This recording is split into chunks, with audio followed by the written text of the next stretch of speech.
Hello everyone, my name is Maria Pamela Romero, and I'll be talking to you today about the personal construct theory from the behavioral perspective. Who's behind the theory and what is it exactly? So the American psychologist George Kelly was the one who founded the personal construct theory, and he proposed that it focuses on one's personality, emphasizing on our individual thoughts and our uniqueness. He referred to it as the jackass theory of personality.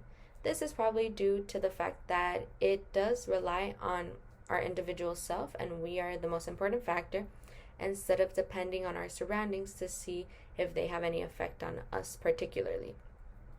Kelly described human beings to be much like scientists. Just how they use theories to plan and predict, humans use personal constructs to predict what will happen in our lives in our future. When predictions are not confirmed, though, personal constructs are to be revised, and this is Kelly's metaphor of man the scientist.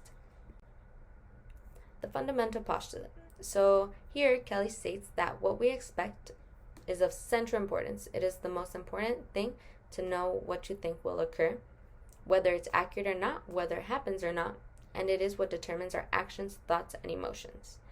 Kelly also does present his assumption of all interpretations of the universe are subject to change, and this is known as constructive alternativism. This is due to the fact that you cannot plan ahead and know what is to come. Something you didn't plan with can arise, a certain circumstance. In my personal case, I did want to go off to college. I wanted to go to UCF, and I was on track to leave for summer of my graduating year from high school. But unfortunately, my father had a liver transplant. Also fortunate that he was able to have one. And due to the situation, I didn't go off to college, but I still continued my education here in South Florida, here at FIU, which I'm very happy about. And the fundamental postulate, it does have 5 steps. The first one being anticipation of the event. The second, investment in the outcome. The third, the encounter with the event. The fourth, confirmation or disconfirmation of anticipation or the hypothesis. And last but not least, the 5th step, which is constructive revision of the construct system. Now, to refer to the personal construct theory, I did decide to talk about Demetria Devon Lovato, mainly known as Demi Lovato, who's an American singer, songwriter, and actress. She started her career with a children's TV show known as Barney and Friends, which you can see there with the picture. Her acting career prospered, landing roles with Disney Channel, such as having her own TV show, as well as being a main protagonist for 2 movies, being Camp Rock.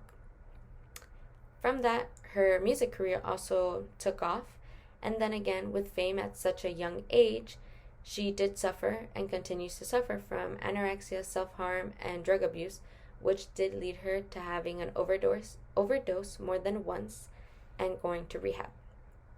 Because of her career, she did start substance abuse in her late teen years, early 20s, and led her to going into rehab and her journey of sobriety for 6 years up until 2018, where she did relapse, and this time her overdose led her to the hospital, which also led her to have 2 strokes, a heart attack, and even some brain damage.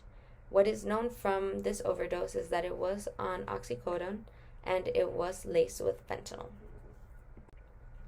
Now, Demi's fundamental postulate revolves around her drug abuse and what happened to her. Because she had overdosed in the past, there was anticipation of another overdose. Of course, no one wanted it to occur, but it was never out of the picture. The second step for her would be investment in the outcome, which she invested money into the possibility of having to go to rehab again or needing help from professionals. The third was the encounter with the event, so the fact of that she did have an overdose back in 2018. Confirmation of the event would be the fourth, which when she woke up in the hospital bed, of course, that was a shock, and she knew what had happened. And fifth, constructive revision. Now she knew she had to go back and think about what she had done the previous times. Did rehab work? Did it not? Maybe that facility that she went to, did they help? Maybe she needs a new facility.